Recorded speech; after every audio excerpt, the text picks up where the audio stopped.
We're live. That was so fast compared to Zoom. We are live. Hello, welcome to the Taming of the Shrew live show. Our book club. Woo. Hell yeah. Hell yeah. We're going to be discussing The Taming of the Shrew by one William Shakespeare, who was smart. This is Bridget's favorite play. It's also, I don't know if I'd say it's my favorite. It's definitely one of my favorites. Mm-hmm. But it is the one I've studied the most. Bridget directed a gender bent production of it back when the world was turned on. Yeah. And you can find that on my channel. Which is where you are right now. Yep, that's where you are. So if you want to check that out later after we discuss, hell yeah, feel free. That's why I have 4 copies of it. I have 1.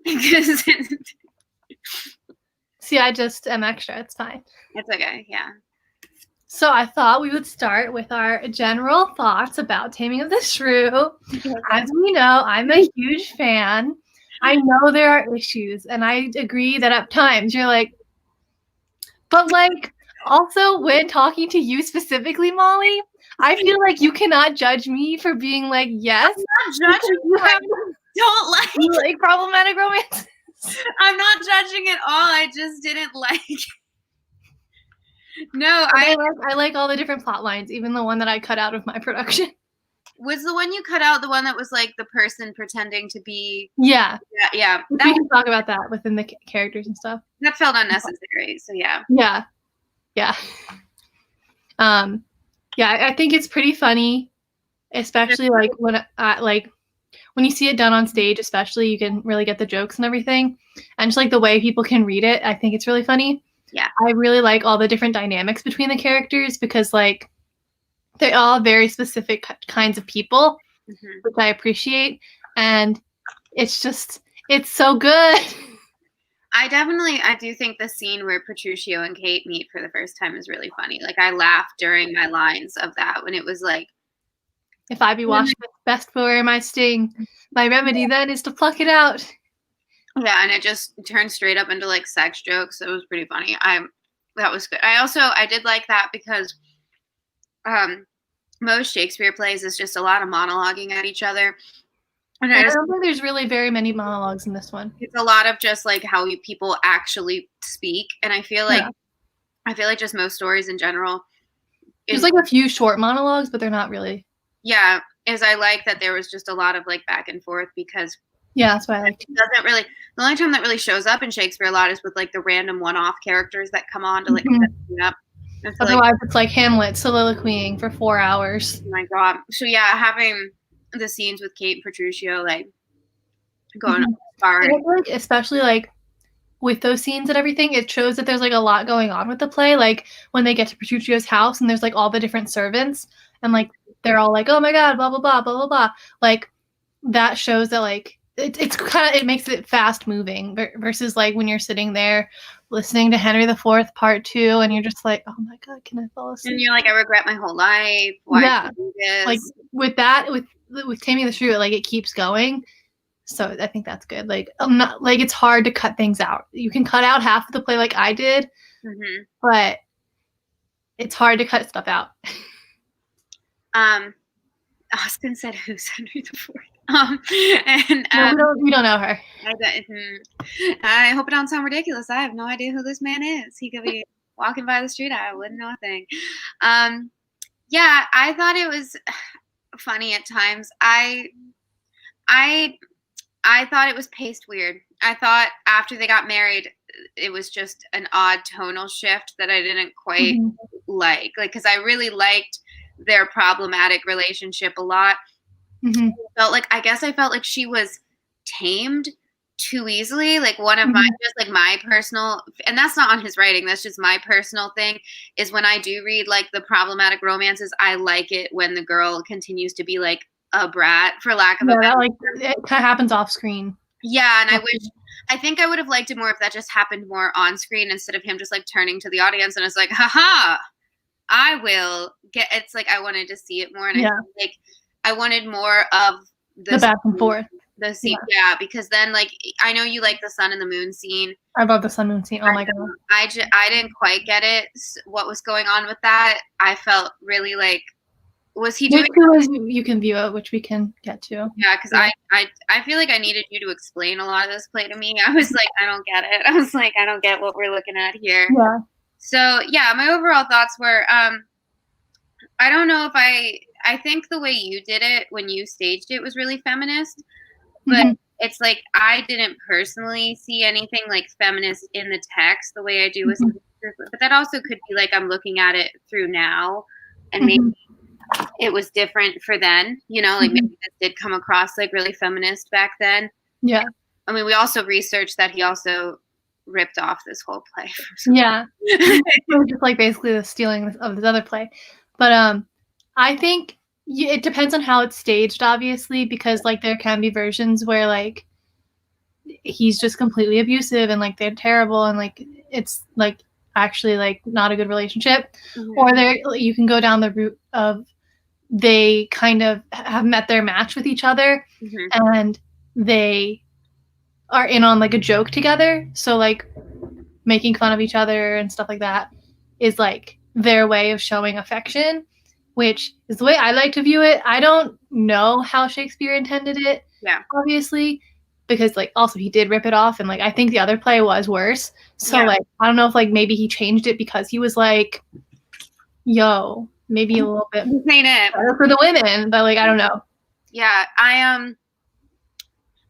no, yeah, I agree that it's like I guess like the first time I ever encountered this was I saw it at Shakespeare in the Park, and they definitely played it with the he's disturbing and abusive, and I was really uncomfortable when I saw it, because in the end it was just like when he was like that hat becomes you not, throw it away. In the version I saw was really disturbing because it was just like a total battered woman like dejectedly taking her hat off. And I remember when it was over, like it was mostly women in the audience.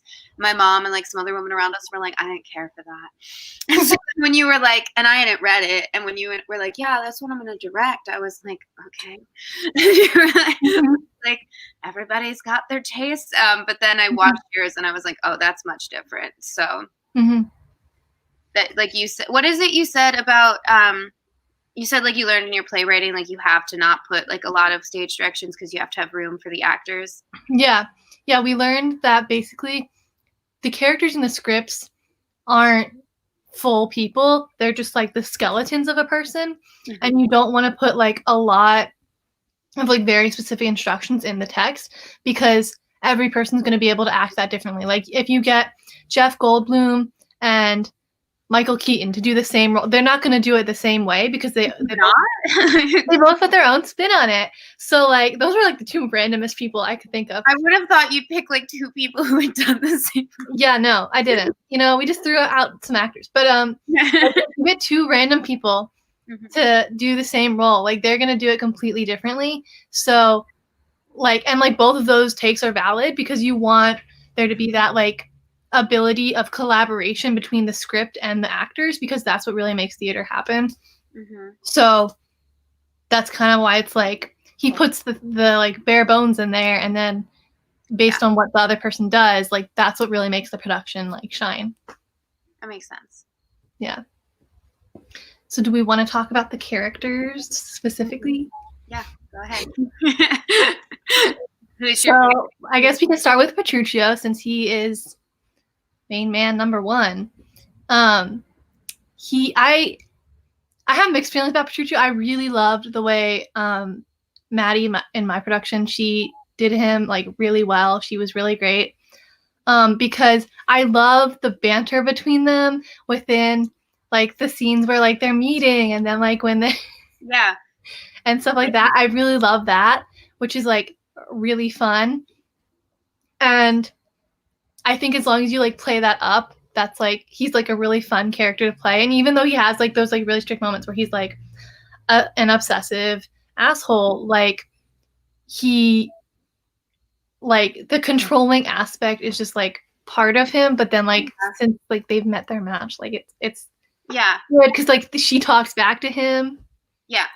I wish there was a modern version of this that isn't 10 Things I Hate About You that like actually leans into all of this, because like in 10 Things I Hate About You, he's just Heath Ledger being moody, and I think Yeah. he's more like intense, problematic. Like you said, met their match. He's controlling and obsessive. Like I love to see all that. It'd be cool. Yeah, and she's like willing to talk back to him, and she's not just gonna take it, you know? Mm-hmm. Maybe I'm getting off topic. Can you explain to me why he dresses weird for the wedding? Because I don't get it.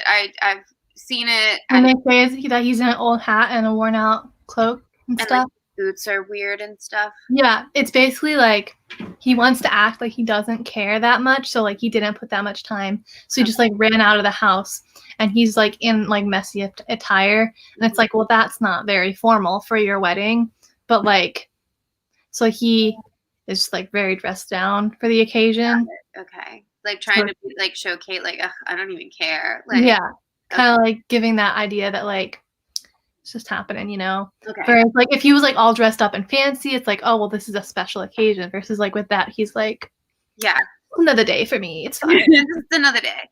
I think like honestly, when I'm trying to think of like favorite characters, I just keep thinking about like every side character that David read for, because it's just funny when David read, like the tailor and the haberdasher, and I mean, yeah, it would probably be I don't know. It was fun to read for Petruccio because he's so stupid.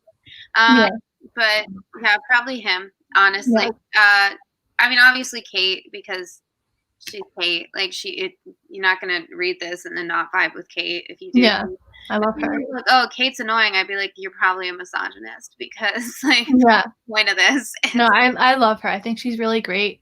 And like I like to think of it as like, since like I kind of said that they're in it together, and like they have like this like good back and forth, and like she is not like, she's not gonna take anyone's, like she's gonna talk back to them. And I like that in like halfway through when like he's late for the wedding, she's like, oh, why isn't he here? And like you can kind of see that like she really liked him the first time they met. She's like, oh no, like why isn't he here? Like I was excited about the wedding, and like she's crying, and she runs off crying, and it's like because she does have this like attitude where she's like not like other girls, but like that she's like very outspoken about her opinions. Like she doesn't think anyone's gonna like want her and everything. So it's kind of that idea of like finally someone was like, that's fine, I'm looking for you. Yeah, it's like Austin just said, why wouldn't you compare Alex Brightman and Michael Keaton? And I was like, I thought about that after I had that thought, and I was like, I won't say anything. Yeah, I guess it's that thing where it's like, because it's like she was almost playing a version of herself, because she knew everyone was expecting her to like be obnoxious and be a shrew, and here was here's someone who could like see through it. And there's like that line where they meet, and he's like, well, you know, you're just such this wonderful person, and like all of them have treated you wrong. And she's like, what? And like she's very confused by like how he's saying like she's so gentle and kind and everything, and she's just like, what are you talking about? Because that's not the description anyone would get. Where have I heard that before? No, yeah. My biggest thing that made me not really like it was just the pacing. Is that too much of like them together happened off stage, and I wanted I wanted more of the in-scene arguments and stuff, because I thought that was funny. Yeah, I think those are really good, and I'm sad we don't get more of those too. I like every time I've read it now and seen it, the starvation part makes me a little uncomfortable, because I don't know what to do with that in a modern, like I try to be like, this is a different time, but my brain is still like, she is literally starving, and it's hard. That one's hard. That's the controlling part. Yeah, I noticed. And like, and yeah, I'm not really cool with that part either. It's just kind of like a thing you gotta get through to get to the good stuff. That's what I mean, is I wanted like, I felt like once they got married, I wanted a more even balance of seeing like him be creepy and then them. Because I mean, here's the thing: is this was the bones to be the kind of problematic romance that I would die for, but I didn't get enough of them Like, honestly, it Well, felt not for them together, like, post-marriage. yeah, it very much felt like it was written the way Ryan Murphy writes American Horror Story, and the way that we're spending the most time on the things you don't want to see. Like, we kept going back to everyone arguing about who got to marry Bianca, and I'm like, who fucking cares? Show me Kate Petruccio. And Yeah. it was like you'd get like this great scene of them arguing, and then I'd be like, so who's gonna marry Bianca? And I'd be like, who the fuck cares? Go Yeah. back to Kate and Petruccio. So I wanted like just you should, you know what, you should write me like Taming of the Shrew fan fiction where I can just go in and read all those scenes of them that we didn't get. I'll do it. Do it, yeah. I'll write it down. Hold on. Yeah, no, I'm that serious. I would read it. I'm gonna do it. Okay, fuck yeah, I'm ready. The way that I'm just like writing Labyrinth fanfic for Mar, just Yeah. give me some Taming of the Shrew. Because I do, when we were reading that scene, I was like, this is really fucking funny. Like, yeah. And then the plot that you cut out with like someone pretending to be someone's dad, like, yeah, that's, I feel like some Shakespeare plays, I don't know where this goes in the chronology of when he published stuff, because I know they don't know for sure when things were published, but like, I feel like some of his plays have that Stephen King issue of how does he end them. Because yeah. This one I felt like the ending was a little too on the nose. It was like, and that, gentleman, is how you tame a shrew. I was like, all right, we get it. You didn't like well, it's also weird just because he doesn't bring back the plot device from the beginning where it's like the guy's watching the play. It's just like, oh yes, and there's the wedding and it's over. When I think I told y'all when I saw it in Shakespeare in the Park like several years ago, back when you went to things, and crazy. It was wild. And it was like the guy at the beginning, it was like they kind of like played it off at the end that this had all been Sly's dream, and like at the end when he was like, that's how you tame a shrew, then the people like all went on and they like pulled away all his fancy clothes and ran off, and he was just standing there like looking all freaked out, covering himself, and the lights went out, and I was just like, what do I do with that? Yeah, I just cut that out. I was like, we don't need it. And it's really funny, and it's like, bring it back around, do something with it, or that would have been an interesting way to end it. And also I know when I was doing it, I messaged you about it because I was like, I don't know. Oh yeah, we were in a call and you were like, do I end it like this or do I end it like this? Yeah, because hold on, let me find the end. I'm just gonna go through my little book. How they say, this is how to, oh my god. Now go thy ways, thou hast tamed a cursed shrew. 'Tis a wonder by your leave she will be tamed so.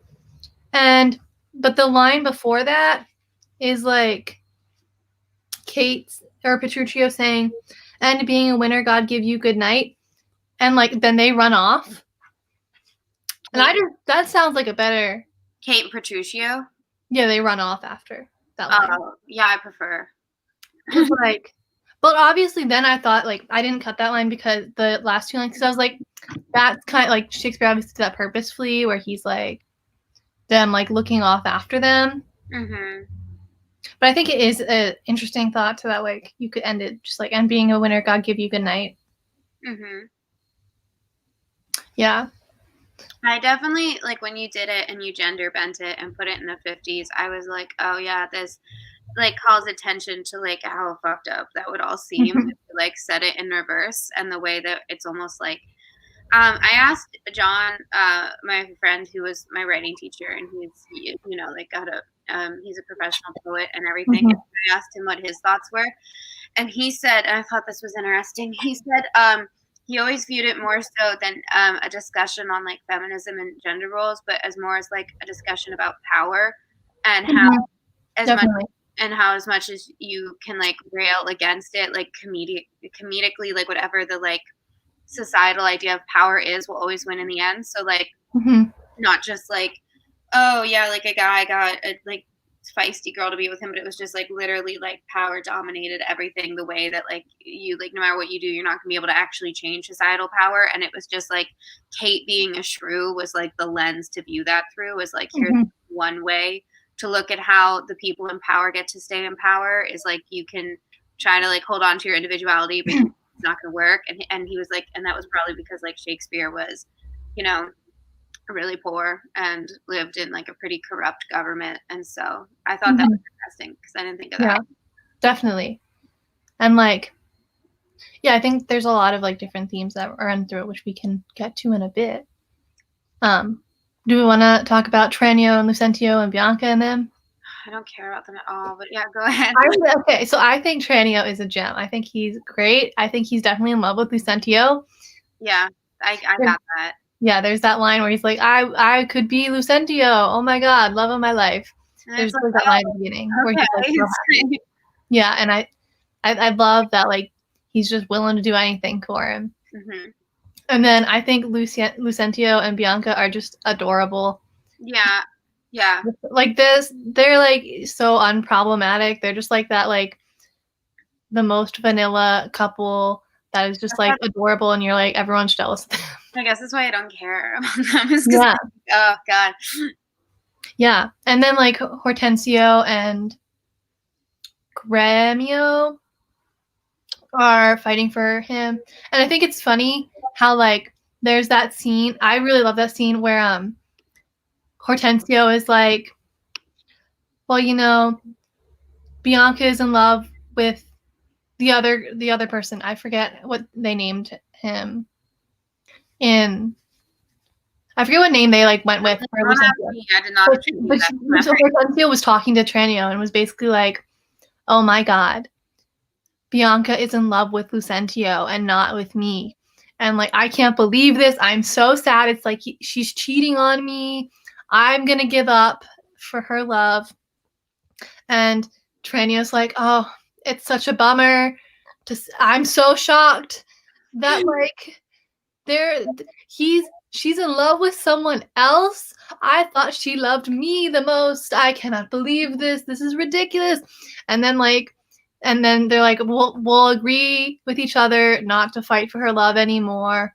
And then like Traneo goes over and it's like, oh my God, I got Hortensio not to try and fight for you anymore. And Lucentio's like, oh, that's the best, man. And they're like, oh, we can be together. Why does everyone's last name end with EO in this? Petruccio. Who knows? Gremio. That was really a choice. He really went with. That's like how Julius Caesar, everyone's fucking name started with a C. It was like, come on. Yeah.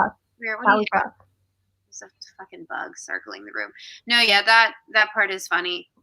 I just think they're like really adorable and like it's a funny time. It is a funny time. So huh? No, go ahead. I was just gonna say, I think I don't really talk about Vincent that much. Vincentio, I call him Vincent because that's what I was gonna name him in my play. Mm-hmm. He's like mentioned like once, and then I cut him out, and there's just this long running joke in art when I was doing it. I forget how like when we would bring it up, but like just like randomly we'd be like R.I.P. Vincent. Like he was cut. I was like, that plot line is excessive. We're gonna delete it. Pour one out for Vincent. Yeah. So really just keep him in your memory. Keep him, just lives on. Yeah. Do we want to talk about the plot? Yeah. It's so fun. You explain it. Okay. So everyone wants to marry Bianca because Bianca is like the best. She's just like so sweet and kind and like just a wonderful human being all around. Mm-hmm. And so they're like, oh my God, I want to marry Bianca. And then Bianca's dad is like, excuse me, no. Which actually we didn't talk about him. And I thought it was funny because in my version, he's just like this angry old man. And then in the version we read, Austin was just like the most chill. And he was like, you know, I just thought that was like a really funny. I know, Austin always like every character is just like a version of Austin. And yeah, he's just like, oh yeah. You can marry my daughter. She sucks. Yeah. So basically, he's like, everyone wants to marry Bianca, but like, I don't want her to get married yet. So if you can find a wife or a husband for Bianca, no, if you can find a husband for Catherine because she is the worst and no one wants to marry her, then I will allow someone to marry Bianca. So then everyone's like, oh my God, we got to find someone. Yeah. And in comes Petruccio. He's on his way in and he's like, what's up? How's it going, guys? And he's like, oh, she's rich. I'm here. And That's all he really looks for in a wife, you know? I mean, yeah. I mean, honestly, who wouldn't? At the economy, yeah. Like, yeah, exactly. So he's like, she's rich, I'm here for it. And they're all like, great, we got you. And so then Petruccio and Catherine try and woo each other. And Catherine's just kind of like, what's happening? And then Bianca is having all the suitors kind of try and like get with her. And she's just like, eh. And like, you can tell she kind of likes Lucentio the most because like they're just like really cute together. yeah. And there's like the moment when he's like, I'm not actually this fake name that I told you. I'm Lucentio, and I have my servant trying to vow for you so that like we can like, get actual permission from your father. And she's like, I don't know how I feel about that you lied to me about your whole life. Why did they even do that though? Like, why couldn't he just go? Because he wanted to get to know her. Oh, and you didn't get to do that back in the day. You just had to. Yeah. Okay. And like because there were so many other people vying for her hand, if she actually liked him best, then like it felt like he would have a better chance because like they were just like in love, and like he just needed to like be with her. Mm-hmm. So like getting close to her and like talking to her and everything was like the best chance. Mm-hmm. And then they like actually did like fall in love and everything. So like it like, and then they like ran off and got married and like. So like no one can stop that. They can't like because like then they go and get married and then Bernard runs into them and he's like, what happened? Like you're not. There's a lot. I said there's a lot of quick marriages in Shakespeare. Yeah. My favorite is still in 12th Night that he had no idea what was going on, but was like, sure. Let's do it. Yeah, let's do it. I imagine that after quarantine ends, there's gonna be a surge of that kind of. Oh yeah, I feel that. Like there's the sociologists have said that like summer 2021 is going to be like 1969 summer of love. Like there's going to be so much sex and drugs and children conceived, and I'm like, that tracks. It's just going to be like a Shakespeare play, just running wild up. Yeah. And so they run off and get married because they're just so in love and they can't wait. And so then like when they're coming back, then Bernard had basically and on to the third side plot. Traneo needs to try and court Bianca. And so he's like, hey, Mr. Bernard, how's it going? Can I, like Senor Baptista, can I marry your daughter? And he explains that he has a lot of money, so he beats out the other people. So, like, he likes him the best because he's got a lot of money. And it'll all go to Bianca if he dies before her. And so Senor Baptista's like, cool, sounds good. I will root for you. You can do it. And except then he's like, I need to see your father though to kind of like get that approval level. Mm-hmm. And Traneo's like, we don't have his father here. Like, how are we gonna do that? And he pulls like this random guy off the street and it's like, you are gonna pretend to be my father, and I'm pretending to be this other guy. So you're gonna be like, you're my father. I'm trying to marry her. And then Vincent comes into town and like he runs into Petruccio and Catherine on the way there, and he's like, how's it going and everything. And that's when Sun Moon scene happens, which we will discuss. Oh yeah, I need you in a hot second. But so then there's like the Sun Moon scene, and they're talking to Vincent, and then Vincent comes in, and he's like, "Hey, what's up? Where's my son?" And they're like, "I'm Lucentio," and he's like, "That you're not Lucentio, because Lucentio's my son." And and he's like, "No, but like that is Lucentio. He told me he was Lucentio," and he's like, "No." And then he's like, I'm Vincentio. And then Bernard's like, you are not Vincentio. That's this other guy. And he's like, no, that's me. And so then he goes to like jail. Yeah. They're like, you are trying to be this guy and you're not, when he is. But they were just lying about everything. So they send him to jail. Love to see it. Yeah. And then in the end, like everyone gets married and they're all happy. And they have a wedding party. Shakespeare plays end in a marriage or a death. That's how it goes. Yeah, but what's funny is that like none of the marriages, because that's what everyone says, that you end in marriage or death, and except no marriages actually happen. Like no weddings actually happen on stage. Fun fact: I wrote a paper about it. That's true. Damn. Yeah. That's don't happen off stage. And so I feel like there's like a lot of classic Shakespeare tropes in this one, which is really fun because there's like the changing identities, and then there's just like enemies to lovers, and then there's like the whole secrets and everything. And like costuming, like pretending to be other people. Yeah. And fucking elopement is always a thing. Exactly. So I have nothing to add to the plot. Like I'm trying. I think it's so fun. I know the plot is funny. You're doing like the me type of summary of a classic, and I'm sitting here trying to think of anything to add, and I'm just like, yeah, just for fun dialogue, I just think everything from. Oh wait, I thought we were gonna talk about themes first. Oh right, I thought we were. Okay, yeah, no, you're right. Sorry, I missed. Okay. My bad. Okay, go back. Just because I feel like that way, like we get more general. Okay, no, yeah, I have to go on. Okay. Well, I mentioned the thing that like I talked to John about the theme. Yeah, about power. Always wins, and I thought that was interesting. But what else do you think are themes? I think obviously it had like this was very general, like everyone could see it, but like it deals with gender and misogyny and everything with Petruccio and Catherine, and like how Catherine's supposed to act and why she's a shrew and everything, just because she doesn't follow the societal norms of being a woman and listening to what men say. And then kind of like along with that, the idea of like a social hierarchy, which kind of deals with like the power dynamic that you talked about, where like there are all these expectations placed on everyone, and like Baptista has a lot of power, so like they're trying to like get in his good graces, and he's like, well, you can marry my daughter, like that's good, like you have money, cool. And then like so like there's that hierarchy, but also like within the relationships, who has the upper hand and everything as well. And then like marriage, because that's what the whole play is centered around, is people getting married.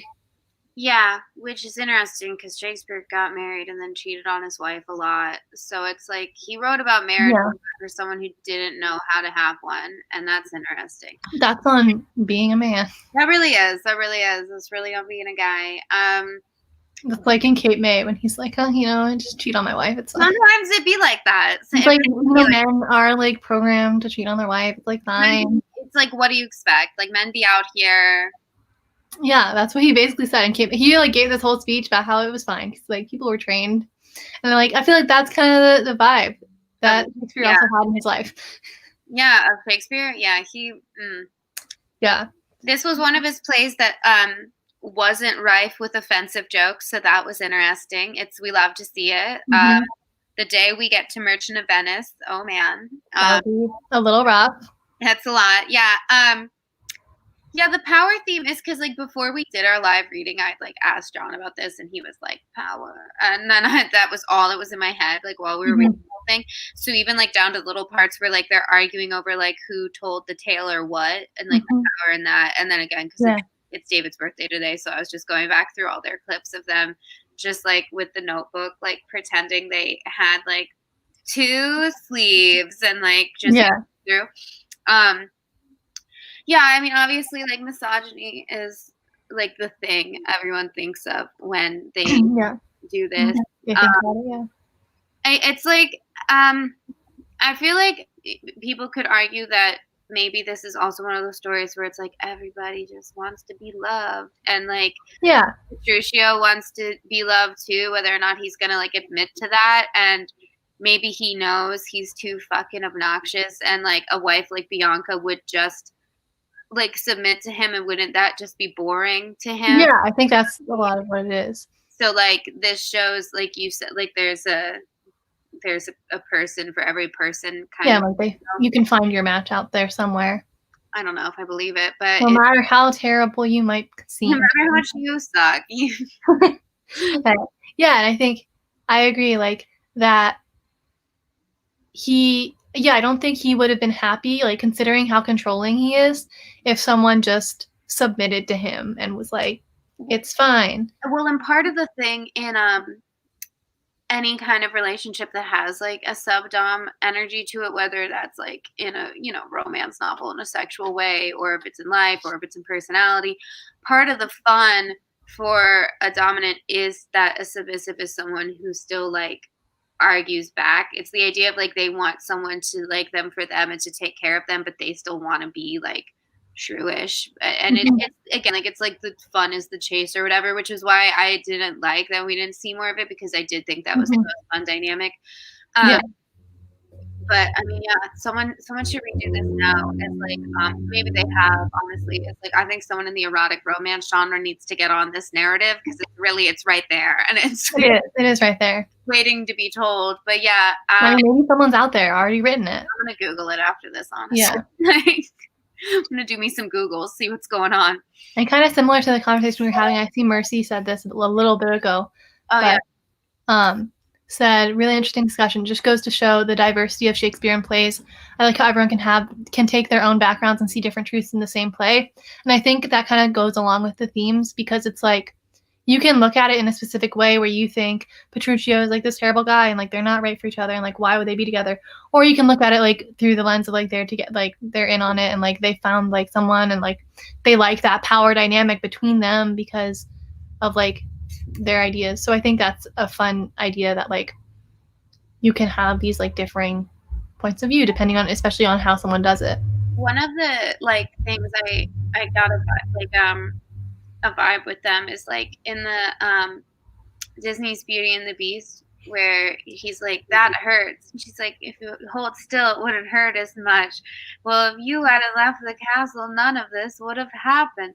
Well, if you hadn't yelled at me, I wouldn't have been frightened. I would have run away. Well, you should stay out of the West Wing. Well, you should learn to control your temper. And the whole time the other servants are just like, and it just like, so that's how I felt like when they were arguing about like food and clothes and stuff. And the serving people were like, exactly. like, you want us here? Like, especially I think with the sun moon scene, which we can talk about now if you want. The sun moon. It's where, so they're like tattoo. It should be of a sun and a moon. That's what you should get. It's where they are on their way back because Bianca's gonna get married, and on the way, they Petruccio. Or like before they go, Petruccio's like, if we leave now, we'll be there before noon or something like that. Mm-hmm. And or like before dinner time. And she's like, well, it's basically like it's not even lunchtime yet. Like we'll be there like way earlier. And he's like, no, we'll be there when I say we are. And she's just like disagreeing. He's like, do you want to not go? And she's like, it's fine. And so then they go, and then there's the sun moon scene where they are like on their way, going. And Petruccio's like, oh my God, it's nighttime. And she's like, there's a sun in the sky. And then he's like, I say it's the moon that shines so bright. I say it is the sun that shines so bright. And so they go back and forth. And then she's just like, hold on, let's see if I can find it. Literally, that's what I'm doing. I'm like, I should have marked this page. I'm like, why? Hold on, I can find it really easily. I found it. It's 4-4. No, it's scene 5. 4-5. I found it. Henceforth I vow it shall be so for me. I say it is the moon. I know it. Oh, wait, before that. Yeah. So like before that, when. Good Lord, how bright and goodly shines the moon. The moon, the sun, it is not moonlight now. Hold on, you read one person, I'll read the other. Petruccio, okay. What a stretch. Okay. Come on in God's name, once more toward our fathers. Good Lord, how bright and goodly shines the moon. The moon, the sun, it is not moonlight now. I say it is the moon that shines so bright. I know it is the sun that shines so bright. Now, by my mother's son, and that's myself, that's funny. It shall be moon. It shall be moon or star, or what I list, or ere I journey to your father's house, go on and fetch our horses back again, evermore crossed and crossed, nothing but crossed. And then Hortensio says, say as he... You shall never go. Yeah. Forward, I pray, since we have come so far, and be it moon or sun or what you please, and if you please to call it a rush candle, henceforth I vow it shall be so for me. I say it is the moon. I know it is the moon. Nay, then you lie, it is the blessed sun. Then God be blessed, it is the blessed sun. But sun it is not, when you say it is not, and the moon changes even as your mind, what you will have it named, even that it is, and so it shall be so for Catherine. Petruccio, go thy ways, the field is won.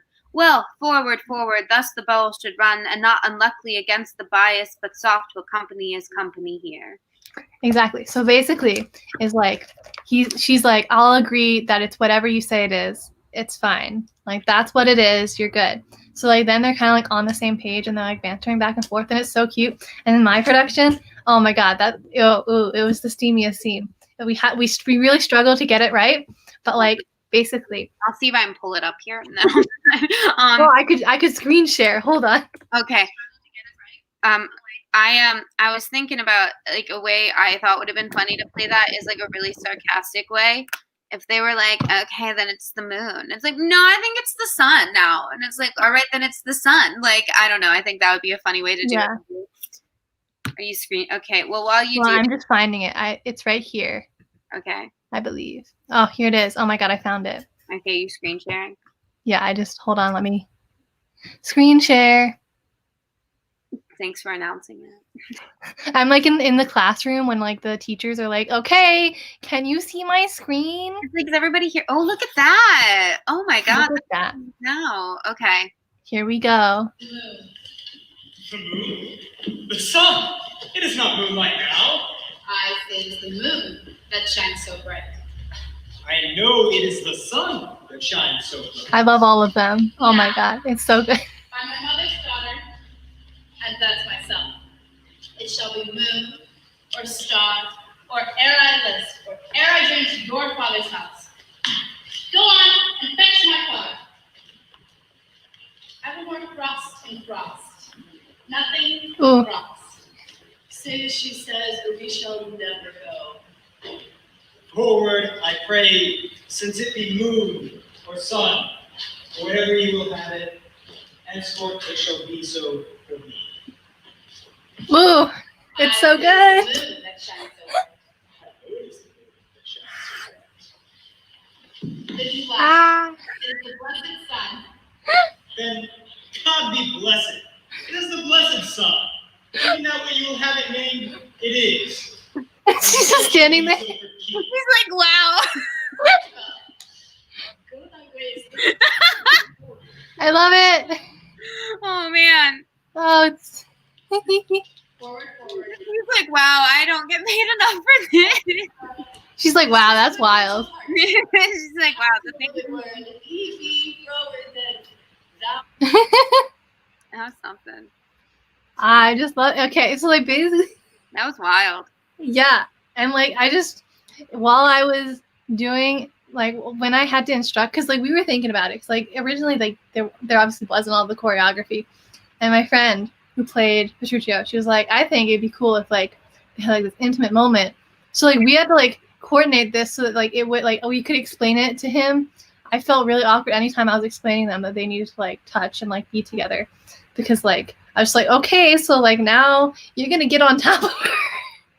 So like I had to like act it out for him, and I was like explaining. I was like, okay, so like then you're gonna like go down on your knees here, and it was just really funny because like then our teacher was like not our teacher, but like the guy who was like helping out like with choreographing it, and like just like he knows a lot of Shakespeare, so like he comes in and helps people understand what they're saying and stuff. And he was like, Bridget's obviously done this before. I was like, I haven't. I just practiced a lot with Maddie so we could fully explain to Apollo how this was gonna go. Yeah. Oh man. But like it was rough because every time, like the first few times that he did that, he like went down onto his knees and like you could just hear the ground and it just going. And I was like, you're gonna hurt your knees, hon. Like you need to like gently ease into. It was a little rough choreographing, but like it's so hot. That's like it's so cute. I like it. They finally like get each other and like the flirting. Oh, it's so good. It is. And then like after that, the scene I cut out, but like they do it like again. Basically, it's the same like idea is that like they see Vincent and they're like, hey, what's up? And he's like, that's an old man. And it's like, well, he's not an old man. But then they're like, Catherine again agrees whatever Petruccio says. So she's like, he's old and withered and blah, blah, blah. And she's like, he is old and withered. And Vincent's just kind of like, whatever. Yeah. And then well, there's the famous line, now kiss me, Kate. That, you're like, oh, love it. I mean, I like all the, my favorite dialogue is everything in Act 2, Scene 1. We can let's pull it up. Hold on. Yeah, we'll just do it. And encore. Yeah. Okay. You want me to take it just from enter, Katharina? Yeah, just give me 1 sec. Everyone but Petruccio exits, yeah. Okay, yeah. Good morrow, Kate, for that's your name, I hear. Well, have you heard but something hard of hearing? They call me Catherine that do talk of me. You lie, in faith, for you are called plain Kate, and bonny Kate, and sometimes Kate the cursed, but Kate the prettiest Kate in Christendom, Kate of Kate Hall, my super dainty Kate, for dainties are all Kates, and therefore, Kate, take this of me, Kate, of my consolation, hearing thy mildness praised in every town, thy virtue spoke of and thy beauty sounded, yet not so deeply as to thee belongs, myself am moved to woo thee for my wife. Moved in good time. Let him that moved you hither remove you hence. I knew you at the first. You were immovable. Why? What's immovable? A joint stool. Thou hast hit it. Come, sit on me. Asses are made to bear, and so are you. Women are made to bear, and so are you. No such jade as you, if you mean. Alas, good Kate, I will not burden thee, for knowing thee to be but young and light. Too light for such a swain as you to catch, and yet as heavy as my weight should be. Should buzz. Well taken, and like a buzzard. O slow-winged turtle, shall a buzzard take thee? Aye, for a turtle as he takes a buzzard. Come, come, you wasp, in faith you are too angry. If I be waspish, best beware my sting. My remedy is, then, to pluck it out. Aye, if the fool could find it where it lies. Who knows not where a wasp does wear his sting? In his tail. In his tongue. Whose tongue? Yours, if you talk of tails, and so farewell. What, with my tongue in your tail? Nay, come again. Good Kate, I am a gentleman. That I'll try. She strikes him. I swear I'll cuff you if you strike again. So you may lose. So may you lose your arms. And if you strike me, you are no gentleman. And if no gentleman, why then no arms? A herald, Kate. Oh, put me in thy books. What is your crest? A coxcomb? A combless cock. So Kate will be my hen. No cock of mine. You crow too like a craven. Nay, come, Kate, come. You must not look so sour. It is my fashion when I see a crab. Why, here's no crab, and therefore look not sour. There is. There is. Then show it me. Had I a glass, I would. What? You mean my face? Well aimed of such a young one. Now, by St. George, I am too young for you. Yet you are withered. 'Tis with cares. I care not. Nay, hear you, Kate, in sooth you scape not so. I chafe you. If I tarry, let me go. No, not a whit. I find you passing gentle. And then he just monologues. Monologue. Yeah. And when I did that, like they were in the pop shop and they like she's up on the counter and then they dance and it's so cute. I like obviously the one when we did this reading that I laughed at, like because I'm immature, is and so farewell. What with my tongue in your tail? I was like, wow. Fun fact: the term. Have you heard the term cuffing season? Mm-hmm. About how like people are like this is the time of year when people want to find a partner so they can have them like cuffed down for Christmas and stuff. It comes from this. I'll cuff you if you strike me again. Oh, I didn't know that. Yeah, I googled it after our live show because I was like, because someone in the live in our Zoom chat was like, oh, cuffing season. And I was like, shit, is that where that's from? And I googled it afterwards. I thought that was interesting. Yeah, dialogue wise, that was my favorite part because it was just funny and that was and like I liked that a lot. in your tail, in your tongue. It's good. That one's fun. If I be waspish, best beware my sting. That's a good line. I do like that line. Yeah, and like, yeah, I really love that scene, and then obviously I love the sun moon scene, which we already read, and then are there other scenes that you really like? Yeah, we can talk about that in a sec. But there's also like the famous line, there's small choice in rotten apples. Is that a famous line? Mm-hmm. Like that's just like a saying people say now. Oh, I'm ignorant. I don't know. I mean, like, yeah, like that there's like no choice because they're all bad. Wait, say it again. Small choice in rotten apples. Write that down. Yeah, and that comes from this play. I'm gonna use that. And then no profit grows where is no pleasure taken. Nice. Which I really like because I think that happens in the first scene, I want to say. Is she's basically like, I just love her so much. He's like, I love her so much. Like Lucentio is just like, oh my god. And then Traneo's like, yeah, you know. You know what is funny is like, do you know? Okay, I mixed them all up. Is Lucentio the one that ends up marrying Bianca? Yeah. Okay, is that TikTok audio of Ron where it's like, it's no joke. I'm in love with her. Oh my God, yes. Write it down. You should do that. TikTok ideas happening in real time, everybody. No, I was thinking of that. Have you ever actually met him? No. Can you introduce me? Do it. I think that, yeah, this is how the magic happens, guys. Yeah, and then my favorite line of the play, which just I love it because I just love how it flows. What is it? In Act 2, Scene 1. It's the first scene where you meet Petruccio, and he's talking about how he wants to find a wife, and he says, "To wive and thrive as best I may." And that's Oh yeah, I remember in the Zoom call somebody was like Petruccio's living his best 2020. Like he's just out here trying to wive and thrive. Yeah, that's my favorite line of the play because I just think it's so like I read that and I was just like, oh my God, me too. I like the line. It's literally at the very end, and Lucentio says a harsh hearing when women are forward. And Forward. What?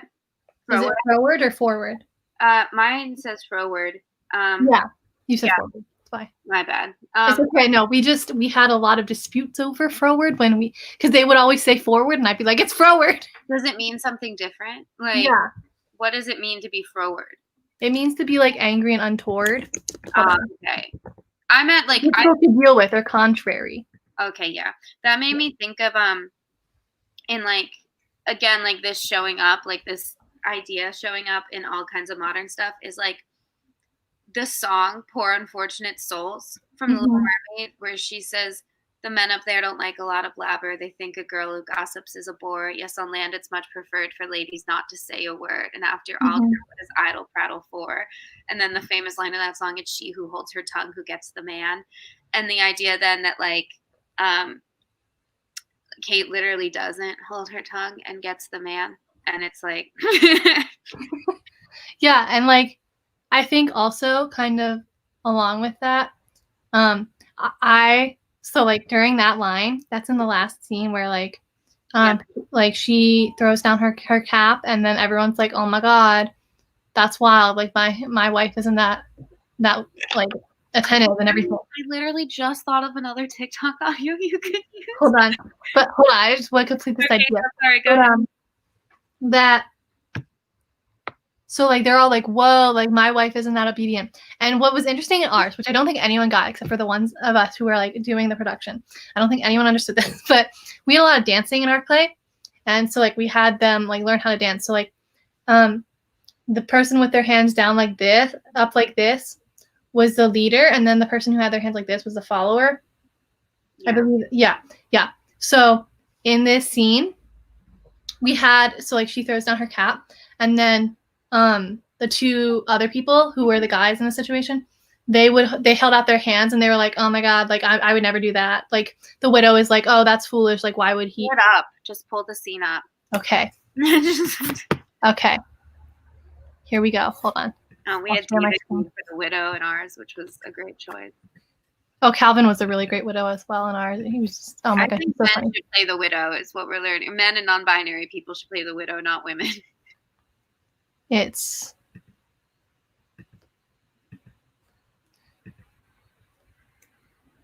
oh my God. So this was like my greatest achievement. It was I had that bench back there. Oh, I found that so funny. I had like guys over there, so like you could see them discussing, and I thought that was really funny.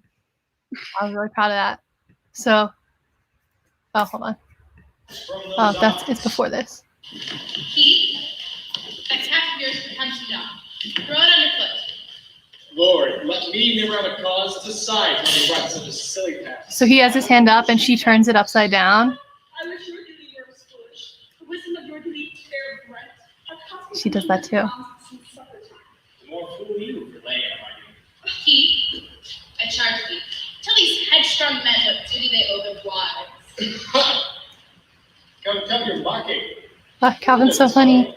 Come on, I say. You shall not. I say he shall. And first, begin with him. Fine. I will say Apollo was really good. He is a strange human, but he did a good job. Who, my lady? Cause our strength is weak. Weakness past compare. That seeming to be most. Oh my god, the funniest line was when he says our lances are but straws. For it is no boot. And place thy hand below thy wife's foot in token of rich duty, if she please. We really had to like work this out. We're like, my hand is ready. May it do her ease. And he does it so that he like puts it out in the submissive position. Yeah. Swing. Come on. Kiss me, Ken. Ooh, it's so good. Oh my god, I'm so proud they kissed for so long. I like the way she said that. Kiss me, Ken. Like, ooh, that was salty. I liked that. Who brought it? She did. Yeah, it was funny because there was like one night where I think it was the second night, or it was either the first or second night when like they do like that, like it's like good. But this one night, it was like either the first or second night, and like the kiss was like longer than normal, and it was just the passion was there, and like it was funny because like my friend Royce, he did the lights, I coerced him into doing the lights, and he was like, "Oh my god, Maddie, you like." That like I felt the heat from up there in the lighting booth.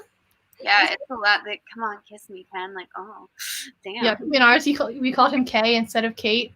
Mm-hmm. And it's just it's. I like. Even watching now, I'm like, ooh, it's hot. Remember way back when you didn't have to be 6 feet apart. Crazy. Those were the days. And also in that scene, there's like the line where he says our lances are but straws, which totally means something different when it's a woman doing it. But like when it's a man. When it was a man doing it, so like he says our lances are with straws, and he does like this pose where he's like kind of out like this, so it's just like his chest is kind of like stuck out, so like it's just like dick. No. This is funny. It's so eloquent. Okay. Okay, You got my point. I get it. Do you want to talk about the movie? Yes. So we watched the worst adaptation of Kiss Me, Kate, the 1958, not the original. Now, like 2 years after or something. It was 5 years after, yeah. Because that's what was free on Amazon. I don't recommend you watch this version. It's a different one. You can afford $2.99 to watch something else. Or you could be free and watch my version. Exactly. Which, as I've established, I love so much. It'd be bad if you didn't. If you were like, subpar. Like, it was all right. They did it okay. It's been better. It's we have our dream that when the world opens, we could go see Kiss Me, Kate like live. But I really wanted to see it last year, and I'm just so sad that I never did it. Yeah, I need to do a lot of things.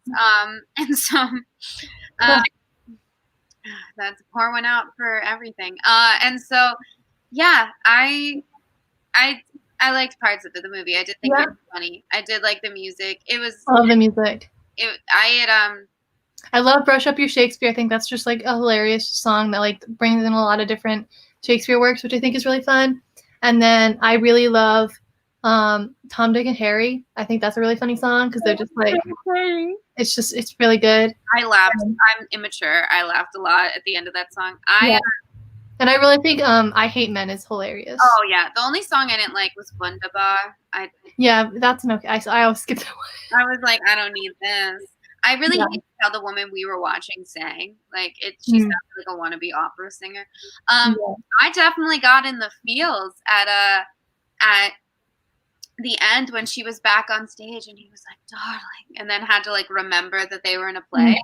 That was wonderful. Yeah. That got me in my cold, dead heart. I was like, ooh, that's they in love. They in love.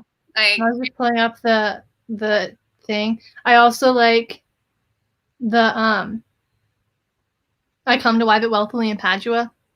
Oh yeah, that was. Yeah, I think it's just really fun. It was fun. It was a fun like Inception type way to tell the story. Yeah, play within a play, which is really fun. About a play. Yeah, that's also telling the play that's in the play. And I wish we'd watched a different version that didn't cut It's Too Damn Hot. Maybe so. Because that is one of its most popular songs. That's okay, because we looked up the Corbin Blue version. So we did, so then we watched it after. I wonder if they have a pro shot of that, of the Corbin Blue version. Because now Broadway, come on. Make the streaming service that we all want. It's like you're not opening anytime soon. Exactly. Fuck the music, man. And just for money. Yeah, I don't have a lot to say. I really liked the movie. It was also a nice change from fucking Chimes at Midnight from last month. Yeah. That hurt. Yeah. And also, like, similarly in the vein of, like, it being a change, it felt really short. Because, like, Chimes at Midnight seemed to go on forever, but, like, with this, I was like, we're already halfway through. And, like, yeah, they cut, like, 2 songs, but even if they've been left in, like, it still wouldn't have been that long, yeah. Yeah, I would say, like, if I ranked the movies we watched, obviously the top would be The Lion King. Yeah, definitely. And then underneath that, I would probably put Ophelia, and then I really liked the Helena Bonham Carter 12th Night that we watched. Oh yeah, I thought that was really good. And then I would put the ridiculous Midsummer Night's Dream, where it's like the I love that, yeah. And then I'd put Caesar Must Die, because that was interesting. It wasn't like especially since it was with real prisoners and everything. Yeah, that was and it was also, I remember you and I were watching it, and we were just like, oh shit, this is a prison. We were like, this is how their prison looks. Like, yeah, their prison was so nice. They treat them with humanity over there in Italy. Wow. I remember we just kept freaking out the whole time. We were like, they don't, like, just bare minimum. They were like, he has dishes in his, it was like, what? He has pencils. It was sad, honestly. Like, the fact, like, oh, look, they have, like, a livable room, and it's, like, crazy stuff. And then I would put, you know, it's really hard to pick between what I hated more, Chimes at Midnight or My Own Private Idaho. Well, no, and then we have Kiss Me Kate, and then oh yeah, Kiss Me Kate, and then I would say I'd put My Own Private Idaho above Chimes at Midnight, just because we were able to, like, make fun of it more. Like, that's fair. We all just zoned out. Oh, and My Own Private Idaho had that dual funeral scene at the end. That was really funny. That was pretty funny, yeah. And you know, I think also because they're both telling the same story, you know. And I mean, yeah, and like the second one is just Orson Welles. Yeah. Orson Welles, is that it? Yeah. Yeah, it's just stroking his own ego, looking like Santa Claus. And we don't need all Just that. look like Santa the whole time. We don't need all that. Is there anything else that you want to talk about, or do you want me to announce next month? I really love Taming the Shrew. If you want Taming the Shrew content, come to my TikTok. Yeah, do it. Yeah, you gotta tell me that TikTok. Oh, it was for when she takes off her hat. It's that audio where it's like, wow, didn't know it did that. Like, you know what I'm talking about? Kind of. There's this audio. People will be like, they'll be like, when I leave my room for the first time all day. And it's just like, and then it's like my mom, and it's like, wow, I didn't know it did that. And so I'll find it. You'll get it when I send it to you. Okay. Did you want to say anything else? Do you want me to just announce next week or next month? It makes me really happy that we talked about it. Yeah. Fun. I was like, Bridget's hyped for this. Let's go. This is me next month, because next month. Well, no, it's gonna be me next month too. I love Macbeth. We're doing my favorite fucking Shakespeare play ever next month, and what I think is objectively the best one, Macbeth. Honestly, I think it might be my favorite as well. It's so funny. Yeah, I also own a different copy. I own this version of Macbeth. I'm probably gonna buy myself a new edition of this just for. And fun. I highlighted a bunch of hand imagery, so like catch me talking about hand imagery next month. There's so much hand imagery. There is, so I'll talk about it. I wrote a whole essay about it. I just will recite like the opening of it. I remember in my German club, it was my job to write the Halloween trivia for our Halloween party. Wow, you writing trivia, never seen before. I know, never been show-stopping, never been done before. And one of the questions, I gave it to like you guys the other day when we were doing trivia online, was finish this line, double, double, toil and trouble. And I was like, and bonus, if you can tell me what it's from. And this girl, the president of our club, was like, that's a ridiculous question, Molly. No one's going to get that. Like, only you'll know that because you're an English major. And before I had even finished asking it, like several other people in the class were like, fire, burn, and cauldron, bubble. And other people like kept going. And I was like, yeah, come on, they had a Harry Potter song. Like, yeah. I put that on the other day, and Michelle and I were on a call writing the musical, and we took a break, and I was like, let's put on the Halloween playlist. And I put it on shuffle, and that's what comes up, and we both immediately were like, double, double. Anyway, so Macbeth, our live reading is early. It is October 2nd. Is that next weekend? Yes. Okay. A week from today, Macbeth. If you couldn't guess, you're looking at Macbeth and Lady Macbeth right here. Wild. Which is never been seen before. We cast ourselves as a lead again. So stop it. So that's October 2nd, 9 p.m. EST. This channel, we got a full cast again. It's going to be great. Our movie night will then be on October 23rd at 8 p.m. And we are going to be watching the Michael Fassbender Macbeth. And I'm so excited because I've never seen it and I've heard it's. I saw it before I saw Macbeth and then after I read Macbeth. Also just fun fact for everybody is I've heard on TikTok that some people see Heathers as a modern take of Macbeth, and I like that, and we should roll with it. I like that idea too. We have a live reading of Heathers. You could go watch it. And then our live discussion like this will be October 30th, the day before Halloween, 8 p.m. And I guess starting October 1st, we should stop calling it Macbeth and call it the Scottish play. True. Yeah. It's 2020. Like usually I'd say that's dumb superstition, but like we don't need to be. There's already enough bad things going on. So guys, next month we're reading the Scottish play. And you can. We're very excited. Very hyped. You'll see us here 9 p.m. EST next Friday. Yes. We'd love to see it. Thank you for coming and talking to us about Taming of the Shrew. If you ever want to talk about it again, message me. You can follow our Twitter and our Instagram is @bard_book. We keep everything updated there on what we are doing for all things shaky. Yeah, so thanks for watching. Thanks for being part of the Bard Book Club. Shakespeare was smart, and this was smart. This was a smart play. Wild. We gotta say it at the same time. By Shakespeare, who was smart. He was smart. Bye.